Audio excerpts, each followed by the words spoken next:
Hi hello అండి అందరికీ నమస్కారం అండి ఫ్రెండ్స్ ఇప్పుడు అందిన వార్త ఇక భారీ భూకంపం పరిస్థితి చాలా దారుణం అంటూ ఇప్పుడిప్పుడే మనకు ఒక బ్రేకింగ్ న్యూస్ అప్డేట్ అయితే రావడం జరిగిందండి. అయితే ఇందుకు సంబంధించిన పూర్తి వివరాలు అయితే మన వీడియోలో తెలుసుకుందామండి. ఎక్కడ ఏంటి అనేది క్లారిటీగా తెలుసుకుందామండి.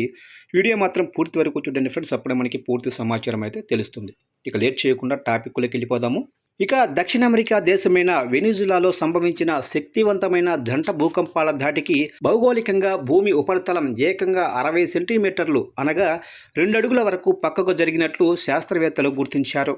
అమెరికా అంతరిక్ష సంస్థ నాసా, భారత అంతరిక్ష పరిశోధన సంస్థ ఇస్రో సంయుక్తంగా రూపొందించిన నీసార్ ఉపగ్రహం సేకరించిన అత్యంత ఖచ్చితమైన రేడర్ సమాచారం ఆధారంగా ఈ విస్తుపోయే విషయం వెలుగులోకి వచ్చింది. వెనిజులా ఉత్తర తీర ప్రాంతంలో 7.2 మరియు 7.5 తీవ్రతలతో సంభవించిన వరుస భూకంపాల వల్ల రాజధాని కరాకస్ సమీపంలోనే సైమన్ బొలివర్ అంతర్జాతీయ విమానాశ్రయం మరియు లాంగ్వేరా ప్రాంతాల మధ్య ఉన్న భూభాగం పశ్చిమ దిశగా నెట్టబడింది.